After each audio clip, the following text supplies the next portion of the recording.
Welcome to the Unabridged podcast. I'm Ashley. And this is Jen. Join us for bookish episodes and check out our website, unabridgedpod.com, where you can find lots of new bookish content to grow your TBR. Sign up for our newsletter to find out more about online book discussions and upcoming events. Find us on Patreon for extra unabridged content. Join us on Instagram and Facebook at unabridgedpod, and message us there or see our website to get plugged into the Unabridged community. You want opinions about books? We've got them. Hi, everyone, and welcome to episode 240. Today is our October book club episode, and we are talking about Tiffany D. Jackson's The Weight of Blood. Before we get started, I want to remind you that we have been reviving our Patreon this season. Every month, we release an extra episode on Patreon. So if you want a little more unabridged content, you can head over to patreon.com/unabridgedpod to subscribe. All right, well, we are going to start with our bookish check-in. Ashley, what are you reading? So I am excited to share. I just started this one. This is Graham Simsian's The Rosie Effect. Longtime listeners might remember that we read The Rosie Project. I don't know when, but it's been a long time ago. It has been a very long time. It was in the early days of the podcast. So that story was very much about Don, who is someone who had decided that he wanted to acquire a wife and went through a very systematic approach that involved a lot of checklists and things like that. And in that one, ultimately, he meets Rosie and his plans go awry. And so this is the second in that series. And in this one, Rosie and Don are in New York City. So they're both Australian. They're living in New York, and he's working at Columbia. And she is a grad student doing some pretty intensive graduate work. And early on in the book, you discover that Rosie is pregnant.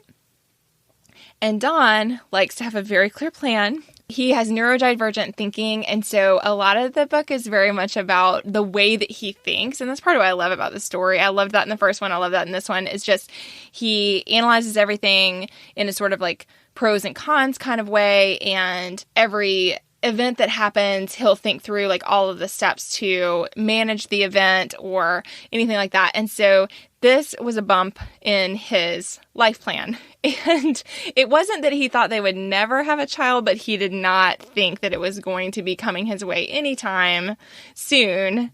And like I said, that's right at the beginning. And the other interesting thing that happens right at the beginning is that Jean, who is Don's best friend, but who is also Rosie's advisor for her dissertation and has a very contentious relationship with Rosie, he has been unfaithful to his wife yet again, and she has kicked him out. So he has nowhere to go and winds up trying to come and live with them, which Don is withholding from Rosie because he doesn't want to cause problems. Also, as soon as he finds out that she's pregnant, his primary goal becomes to not cause her any stress, because we know that cortisol for the baby is really harmful for the fetus. And so he becomes really obsessed with not having any stress for Rosie, which, as you might imagine, given all these circumstances, it requires a lot of maneuvering on his part to try to reduce her stress. And so right away, he winds up in some hilarious, outlandish, and also kind of terrible circumstances, all of which are largely because he is trying to help. He adores Rosie. He is, ultimately excited about them being parents, but he has made it his objective to help her have things easy. And of course, that is hard to manage. And so I'm only a little ways in, but I'm loving it so far. And so that's Graham Simsian's The Rosie Effect, which is book 2 in the series. And I love that series. As you were talking, all of the warm feelings that I had about the first book were coming back. And I had forgotten so many details. I just really remember the way that first one made me feel. Yeah, it makes me want to pick this one up. Yes, I love it. It just feels really good, and it's really sweet. And I also, like I said, I love the way that we can see Don's intentions. And I think that's something that I just think interesting in books is like sometimes authors focus on what people do, but this is definitely one where we see exactly why he does what he does, and I really appreciate that because I think that it's fun and interesting to see that introspection that goes into the actions that the characters take, and I think we see a lot of that here. Jen, what about you? What are you reading? So I am reading Tia Miles's All That She Carried, The Journey of Ashley's Sack, A Black Family Keepsake. And this is such a fascinating read. It won the National Book Award the year it was published, and it is nonfiction, as the title probably clues you in. So this book centers on this family artifact, and it is a sack, like a sack made of cloth, but on it is sewn, it's embroidered. My great-grandmother Rose, mother of Ashley, gave her this sack when she was sold at age 9 in South Carolina. It held a tattered dress, 3 handfuls of pecans, a braid of Rose's hair. Told her it be filled with my love always. She never saw her again. Ashley is my grandmother. Ruth Middleton, 1921. And so Miles takes this small family keepsake and investigates the story that is told in that embroidery.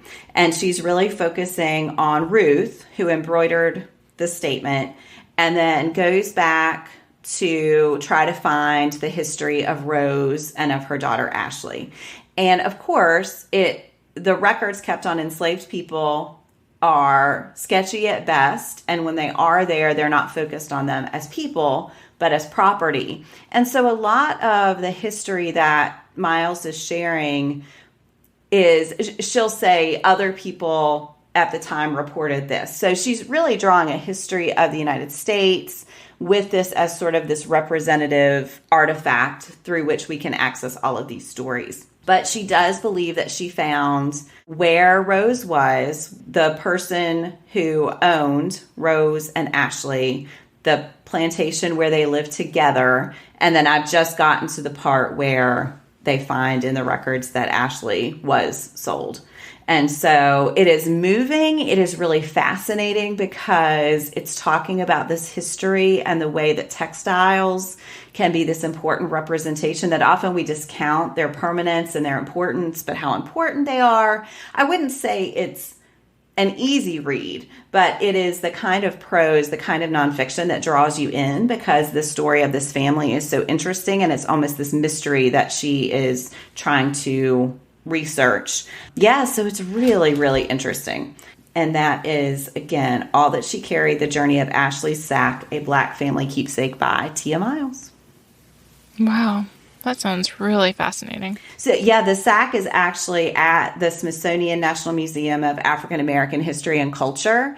And so that is where Miles has gone to start the research, but it did belong, like they have the story of when it was handed over to this other museum who then has loaned it out to the Smithsonian. So even the history of how it came to Miles's attention is really, really interesting. All right, well, we are going to jump over to our book club pick. I'll read a brief synopsis, then we'll get started. In this retelling of Stephen King's Carrie, Tiffany D. Jackson crafts her multi-genre horror story around Madison, Washington. Maddie is a black girl who, at the insistence of her abusive father, has passed for white for her entire life. She's been bullied throughout school, and the bullying intensifies when an unexpected rainstorm reveals the truth about her race. As the truth unfolds, Maddie's life and the life of the town changes irrevocably. All right, Ashley, what did you think overall of The Weight of Blood? Oh my gosh, I thought this was phenomenal. I really was captivated by the story of Maddie and horrified by so much of what unfolds, but I also felt like, I'm sure we'll dig into this, but this one has it is very multi-genre, and it has so many different angles on the story, and I just thought all of that was fascinating and really well woven. And so there's this podcast, we get all these news clips, we hear interviews with specific people who talked about the event after it was over, and all of that I was just wowed by. I also thought she did a remarkable job of showing the ever-presence of racism in today's society.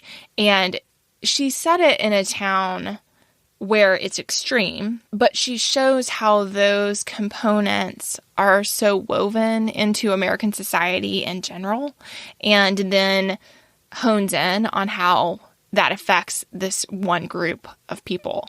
And so I just thought all of that was really well done. I thought it was brilliant. What about you, Jen? Yeah. What's your overall impression? Yeah, same. So I'll put a plug in here for our Patreon episode coming up, which is about my trip to the National Book Festival, where I heard Tiffany D. Jackson talking a little bit about this book, which is what really made me want to read it. And I love Stephen King's Carrie. In that book, so King, in his book on writing, talks about the inspiration for Carrie, which is two girls at his school who were stricken by poverty and experienced the same kind of bullying that you see in Carrie and that Jackson takes, to such great effect.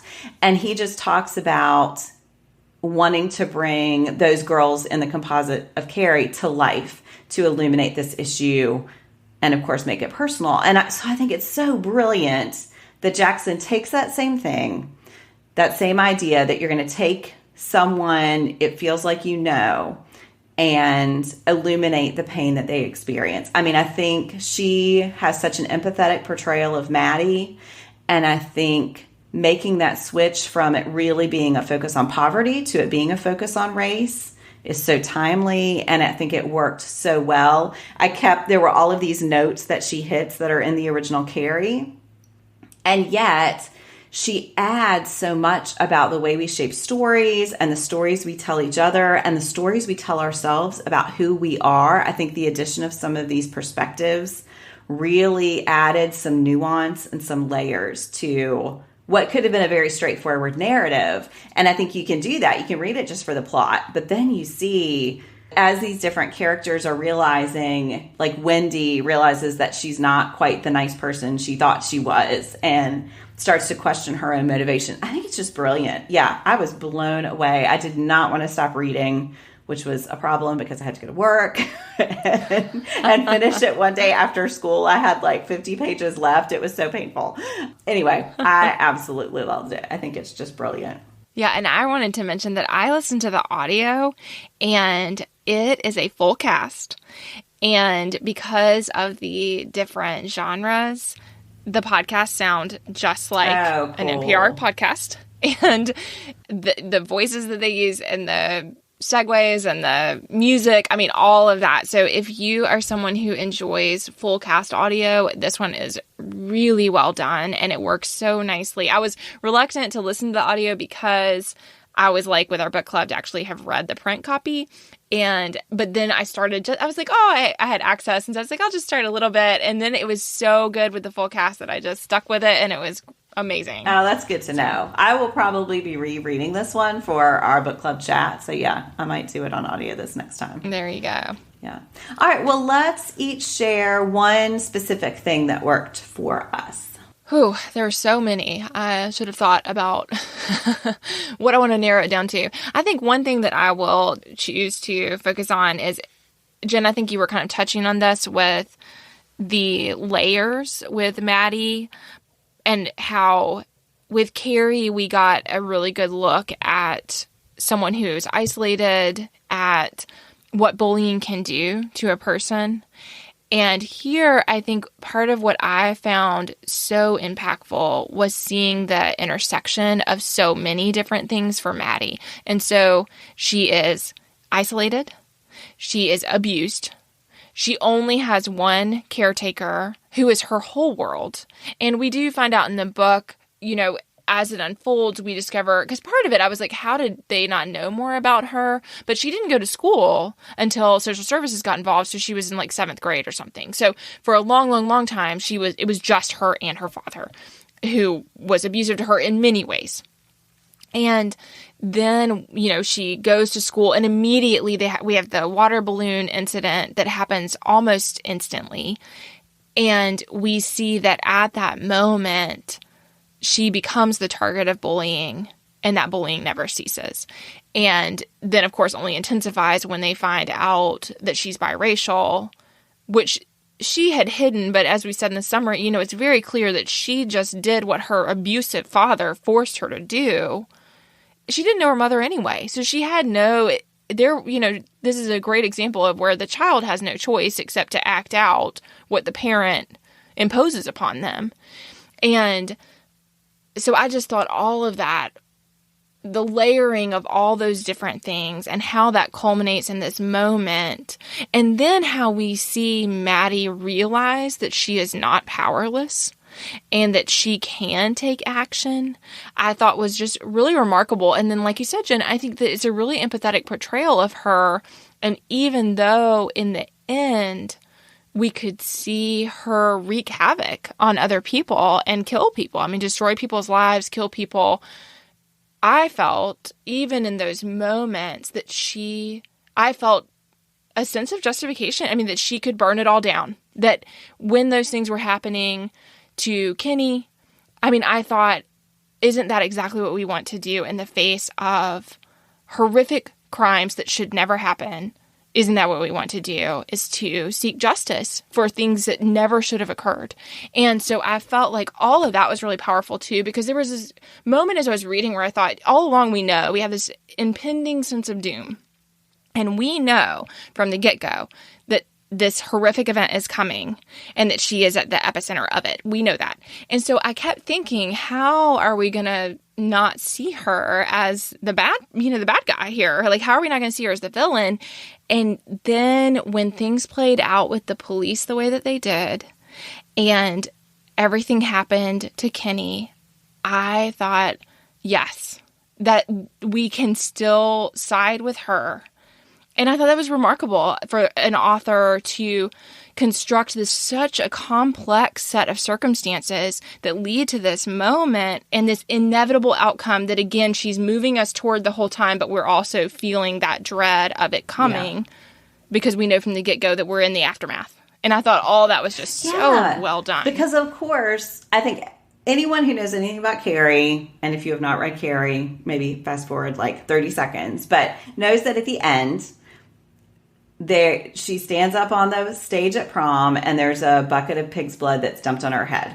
And so I was just waiting for the parallel event because I knew it was coming. And in Carrie, when Carrie acts out, it is because of that. It is because of what is done to her. And so I love that additional step of, yes, Maddie is ready to do something after that happens to her, but it is what happens to Kendrick, that spurs her on to that, the complete destruction. I thought that was really smart because Maddie is such a sweet character. She does really try to give people multiple chances. She tries to be hopeful. She tries to have faith that others will treat her better in the way that any human being deserves to be treated. And again, she's proven wrong that there are people who are really kind to her. She has teachers who are kind. Kendrick is kind. Even Kendrick's sister is kind to her, though she has some problems with the way Maddie's treated. And yet, after all of these things she's done, Jules still is cruel to her. Wendy is not as cruel, but Wendy makes plenty of mistakes. You just see the casual cruelty of all these people who don't consider her to be a person. Yeah, I think it's so smart. Yes, and also thinking about Wendy, I mean, I thought all of that, you kind of touched on that before, but her character and how what she worships is so wrong. And how when Kenny would say to her, "You're not Jules," and she completely misunderstood what he meant, just showed how entrenched a lot of this social structure is, that she couldn't even see that he meant that as a compliment and not as an insult, because again, Jules is the pinnacle of everything she wants to be. And yet for all of us as readers, Jules is for sure the villain. I mean, yes. She's almost a caricature of a villain. Not quite, but almost. Yeah. Absolutely. And so I think, we see the systemic aspects as well, but she very much is a wretched person in it through and through. And so I did think that, wretched and pathetic. I mean, I thought that whole part even in the end where we see her after and she talks about how she learned to play dead. Yeah. And that was how, I mean, that even in there, she had no remorse. She had no understanding. She had not changed at all. I think so many other characters have evolutions and moments of redemption, and not her. I mean, through and through, she's just terrible. And yet Wendy, her fault largely is that she longs to be Jules. Yep. And can't understand why that is such a problem. And so, I just thought all that was just so well done. I mean, the characters and the development of them in this is phenomenal. And then I think that the way that the story's woven together also was just so richly done. Yeah, I mean, that's actually my pick, is I think that multi-genre format and the shifting, we see so many people's perspectives and some less than others, but it all serves to create this rich tapestry where we understand the mindsets of so many different facets of the town. So, we see the sheriff so one thing we haven't talked about is the fact that up until 2014, this town has had a segregated prom, which is both unbelievable and believable, the way that it came about. I think you're like, okay. And so, we see at one point the sheriff just waiting for this to be over and things to go back the way they were when everything was peaceful and everybody kind of knew their place and then there wasn't any conflict. And which, of course, is so misguided. And yet his perspective, I found him to be a believable character. I think the podcast hosts who are trying to put together this story and then find themselves feeling so differently about the story. Originally they're setting out to be like, what actually happened here? But they get drawn into the people. And it's not just a mystery anymore. It's this really sad story of a girl who was abused by her family, by the community. Everywhere she turned almost, she was facing abuse. I just think the multi-genre, they have some sections from a book that was supposedly published. They have the newspaper articles. When some of these racist events come to light, those little news reports, it just is so effective. Again, I think the consideration of how media functions and how what's true and what's biased and unbiased, and it's just so intricate. I can't even imagine putting this together.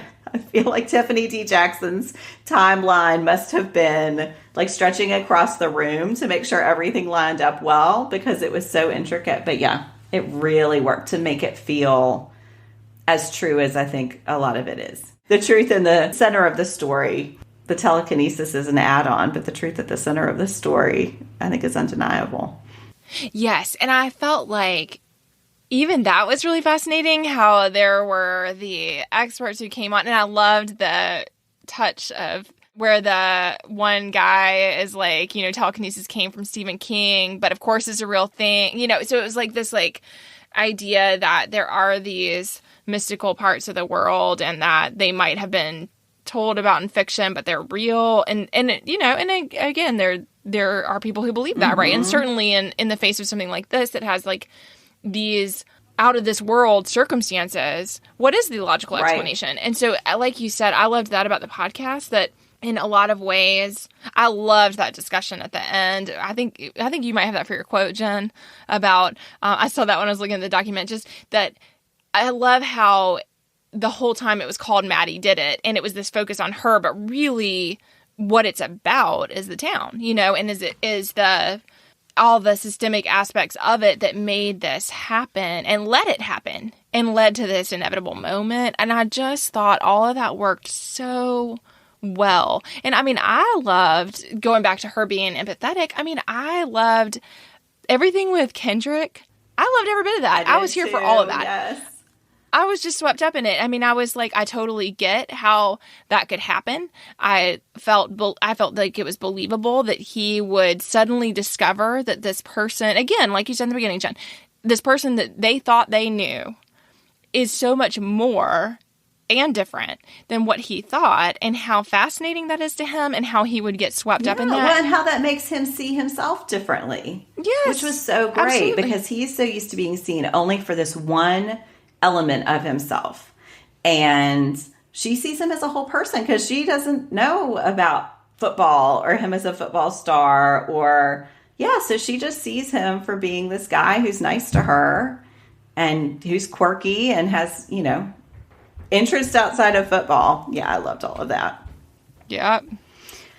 All right, well, let's move on. So we each will pick one quotation. I will say I used like a whole ton of book darts on this book, so this was really difficult, but we will each choose one quote to discuss. What's yours, Ashley?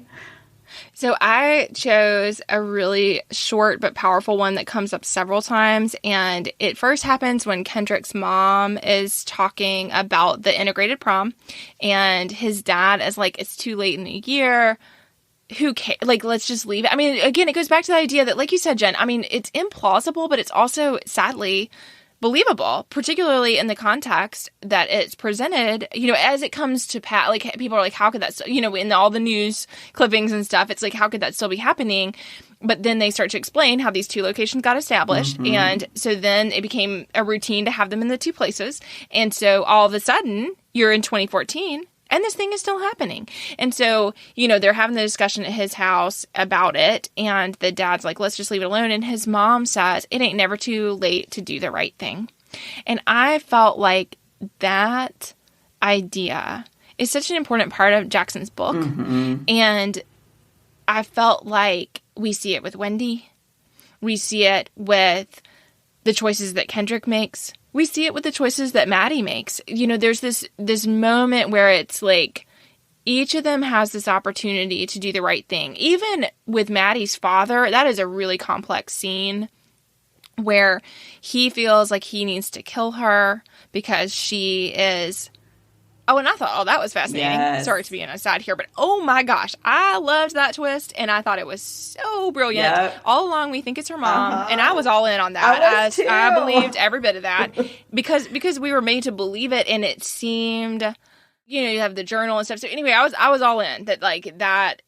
Not that the power was bad, but that the power came from the mom, and so I just thought all that was so great that like it actually was his mother. He was also abused and suffered, and that was part of why he was so traumatized, but also like is this idea that in this really twisted way he was trying to do the right thing. Right. And of course, totally misguided. Everything he did was horrific. But I just thought, again, those layers of just like, oh my gosh, like, whoa, that's what was going on. But I think in that moment, she tries so hard to spare him. And I thought like that, she keeps over and over again, she keeps trying to do the right thing. And with Miss Morgan, we see it, where she tries to spare her. Yep. And yet, she's kind of in this collateral damage state. And a lot of the things that happen, I felt like were also this commentary on when these horrific things happen, there is a lot of collateral damage. And that means, good people get caught up in these horrible things. And, what can we do once we get to this inevitable moment? But anyway, I loved that. I think that is an important message in the book. And I felt like it came up several different times. But I liked that amid what I think is really despairing in a lot of ways, just like the way the town is, the systemic parts of it, the circumstances, I think a lot of us are grappling with those issues in America, and it is heavy and hard, but I felt like that is a grounding idea that comes up in it over and over again, that we do have individual choices, we do get to make a choice, and it's never too late to make the right choice. I thought that was really good. I love that. Yeah. Yeah, I think, too, I was just thinking of these little moments where the casual choices are made so important. And so there were so many places, too, where someone had a chance to make the right choice. Like I'm thinking of the sheriff when he notices the one police officer being aggressive.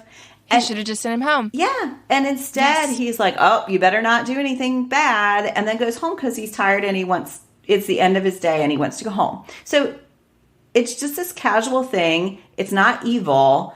But it is, okay, you needed to be the one to take the moment to do the right thing instead of just, shrugging and your shoulders. It becomes this, like, I felt like there was a lot of commentary. I think we see that with those minor characters of Charlotte and Chris, where there were several times that you could tell, I mean, Charlotte's pretty wretched, but you could tell there were several times. There were moments, though, that she actually seemed like maybe she could step outside of some of that. And then with Chris, I did feel like there were times that we could see that he could see that what was happening was wrong.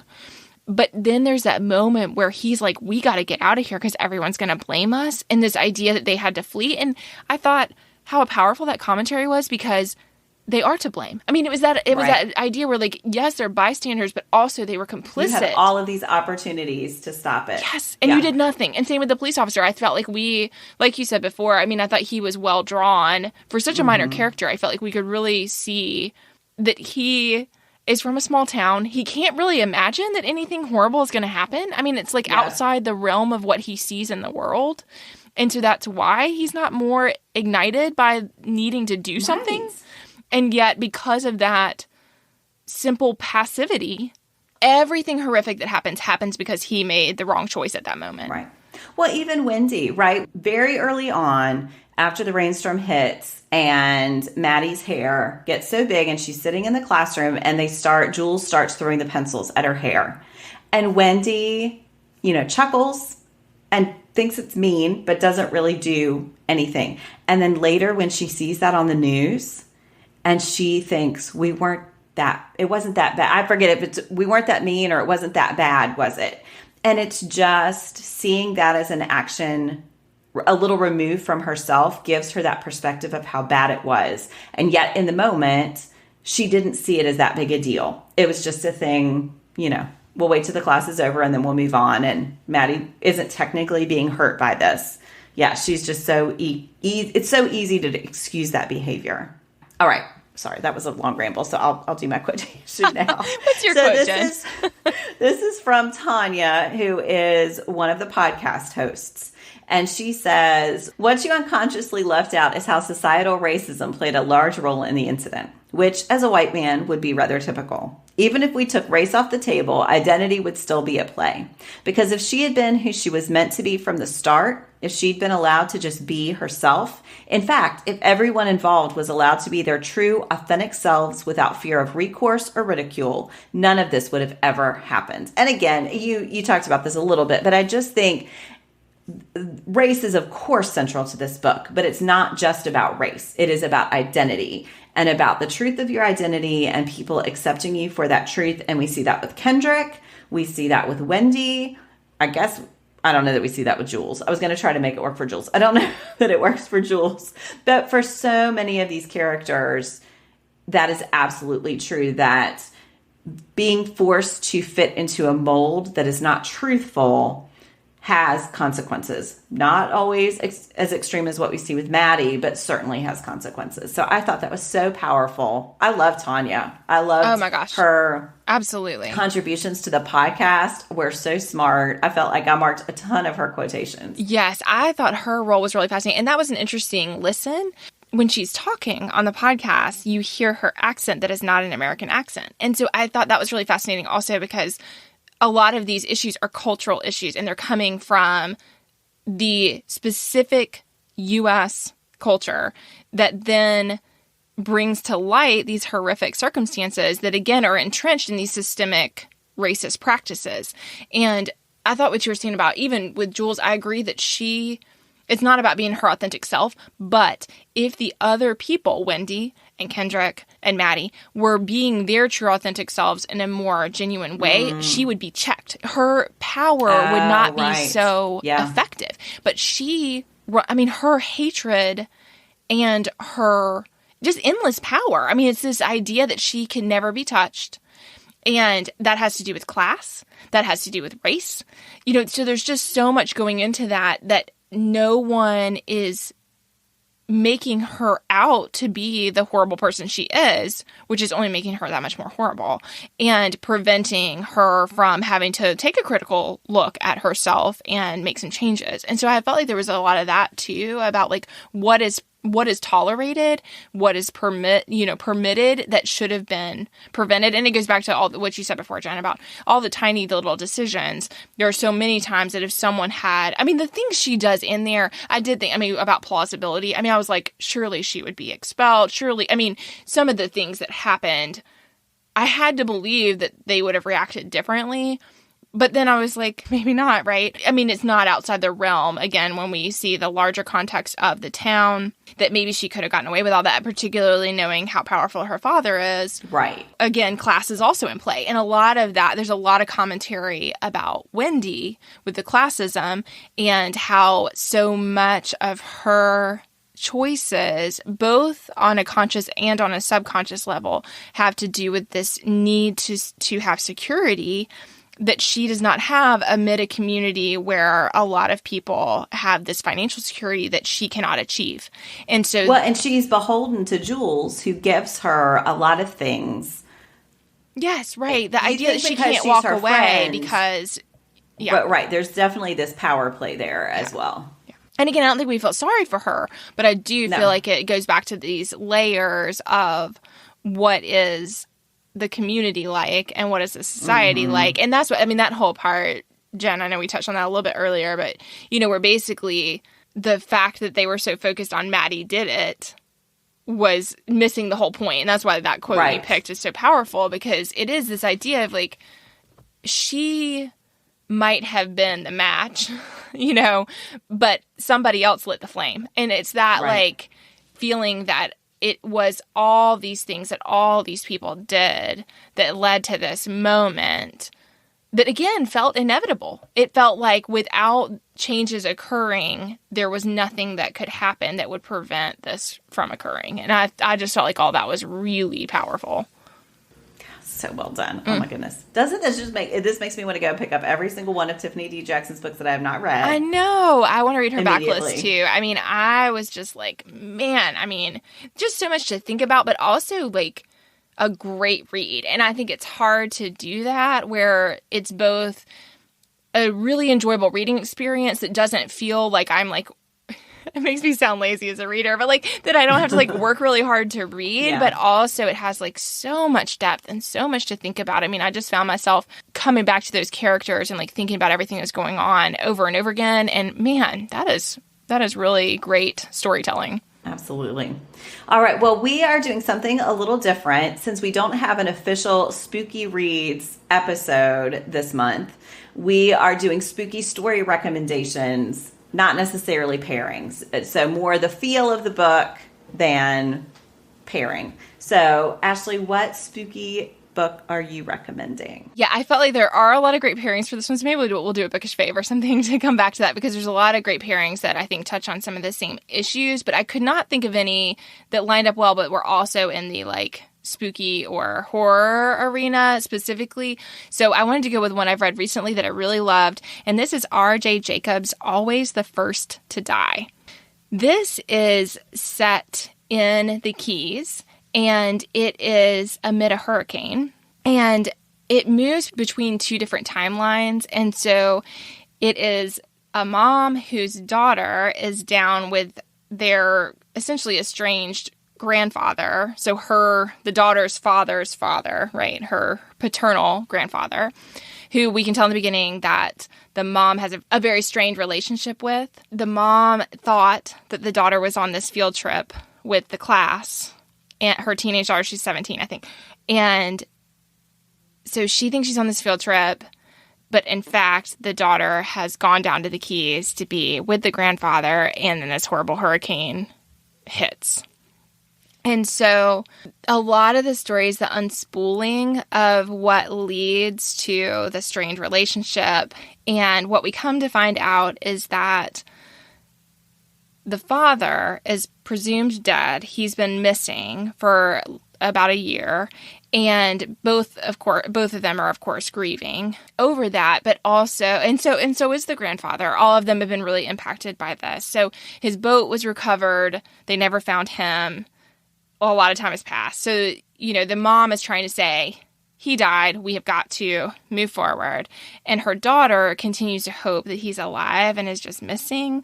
And so that, we find out about that part. But then as the story starts to unpack, the other timeline in the story is when the mom and dad first meet. And it is on the setting of a horror movie that's being filmed by the grandfather. Oh, cool. And so the granddad lives in the Keys in this like old hotel that was the setting of the movie. And during the time, the movie was called Breathless, and during the time that Breathless was being filmed, all these horrific things kept happening. And so crew members were quitting left and right, and ultimately the mom, unexpectedly, because she was supposed to just be an extra, she lived down at the Keys and was supposed to be an extra on this like beach scene, but unexpectedly she winds up being one of the leads in the movie. That's how she gets to know Cam, the dad. And so, their relationship develops. He and his dad have a very complicated relationship. His dad so the grandfather is the kind of person who will do whatever it takes to make the scene. And so that's why his films have been well received, but people hate working for him because he will do a lot of it is like he would do things purposefully to scare someone so that the fear was authentic. And so he would do these horrific things to the actors in order to get like the real effect instead of them just acting. And so he has these kind of extreme techniques that he's using in the filming. All these bad things go down. The film does get released, but ultimately someone dies in real life. As you might imagine, it leaves a bad legacy, but also it made the film really successful, in part because of all these like horrific things that happened that then drummed up people's interest in this horror film. The grandfather has decided he's going to do a sequel. So it's been all this time later. He's going to fund it himself. He's going to set it in the same hotel. And that's why the granddaughter, right? So, that's why she goes down there, is because she has a chance to be in the film. The mom, of course, does not want her to do it for all these reasons. The daughter's like, this is my chance. And she has this like really strong desire to go figure out what happened to her dad, who had been down there at the time that he disappeared. All this stuff is unpacking. And then the other thing that happened is that the dad, Cam, was writing kind of a like how-to guide of how to survive a horror movie situation, right? So there's like all these tropes throughout the whole thing that both happened in the film. You're seeing all these tropes, but then when she's going down in the middle of the hurricane and all the cells are out and all that stuff, like it's all the same things, right? And in each time you're like, oh my gosh, you need to turn around. Oh my gosh. Like, so like I loved that because I felt like there was a lot of playing with those tropes, but also showing how, again, it's a mom trying to get her daughter out of a situation that like you can see as the reader why the mom is still going to go for it and that it doesn't matter the cost. I mean, I just felt like it was really richly woven. I mean, I just thought it was great. So, that's awesome. That's R.J. Jacobs' Always the First to Die. And I thought it was awesome. I'm definitely going to read that one. It sounds so good. All right. Well, my description is going to have to be much shorter because I was trying to even think of how to explain this book, and it's going to be really hard not to be spoilery. But I am recommending Faridah Àbíké-Íyímídé's Ace of Spades. So I've been thinking a lot about Jordan Peele because my husband and I recently watched Nope, which made me think back to his first movie, Get Out. And I will just say Ace of Spades is like the YA version of Get Out. Not exactly. And that may be even too much of a spoiler there. It's so hard to talk about this book because when I was reading it, it's kind of disorienting. And I wasn't sure what genre it was for the longest time. And that is part of the process. But Ace of Spades is set in this very exclusive private school called Nevius Private Academy. And most of the people who go there are extremely wealthy and extremely privileged and extremely white. And actually, this one could very much work as a pairing for The Weight of Blood, actually. I was thinking that. I think this is a good pairing. Yeah. So it focuses on two characters. One is Devon, and his family does not have a lot of money. And so he really feels like he's an outsider for multiple reasons, but one of them is definitely because of his family's social class. And then the other character is Chiamaka, and she has been coveting this position as head girl since she entered the school. And this is a position of real power. It puts you at the top of the list for college applications. And so this has been something that she has not been afraid to push down some other people to push herself up, basically. And I don't know how much more I can say, which feels absolutely ridiculous, but it really is just from the moment the plot starts twisting, which is pretty early on, it doesn't stop. So at first I was just like, I'm not sure what I'm reading. It was kind of this uncomfortable feeling. And then it's just a joy because you're just like, oh, this is totally intentional. I am feeling this way because the author wants me to feel this way. And yeah, so you just kind of have to be along for the ride, which is all over the place in the best possible way. So I don't know. You read this one too, right, Ashley? Yes. Should I say anything else? I kind of feel like I have to stop. Yeah. No, I think that's a good description. And it's in like the dark academics genre also. So I think it is definitely a thriller. I think you're right. There's a great pairing for The Weight of Blood. And it is set in that like dark underbelly world. And I think it works really well. Yes. Yeah. So hopefully that was an intriguing synopsis, and you will pick this up if you haven't. So that is Faridah Àbíké-Íyímídé's Ace of Spades. All right. Well, we are going to end with our bookish hearts. How many bookish hearts will you give The Weight of Blood? Definitely 5. I feel like they should be like bleeding hearts or something, but yes. But definitely 5. What about you, Jen? I agree. Yeah, absolutely. That was an easy 5 for me. I was just blown away. And I'll just say, sorry, I'm going to say one more thing. I think to do a retelling so well is really hard because in some ways it hews so closely to the original, and in others it is a true retelling. And that is just masterfully done. I love her tribute to Stephen King. And she mentions him in the acknowledgments too, just as an inspiration, which as a Stephen King fan, I really love. Yes. So. Oh my gosh. And this is not my normal genre, as routine listeners know. Like, I just don't normally, and I mean, I think, again, that speaks to how great it is that I just thought it was absolutely phenomenal, and it takes a lot in this arena, I think, for me it takes more than a genre that I read more frequently for me to, like, really love it, but... All right, well, we are going to close out with our very October-appropriate Give Me One, and that is Give Me One Position on Candy Corn. Ashley, how do you feel about candy corn? I'm decidedly no on candy corn. I have been hearing this opinion so often, and I really like candy corn. And I don't even think it's the taste so much as, okay, there's a nostalgia factor. There's something so satisfying of biting it off a section at a time. I feel like this is probably like a personality test about me. But there's something really satisfying about eating the little white tip, and then, there's the little yellow part, and then the orange part. Anyway, I really like candy corn. Well, there you go.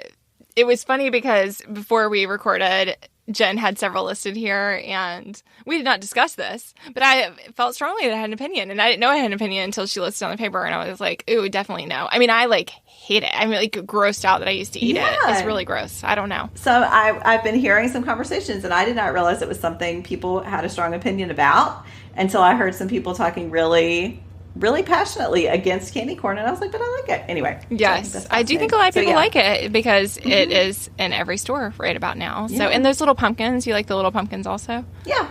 Yeah. They don't have the satisfying section eating, but yeah.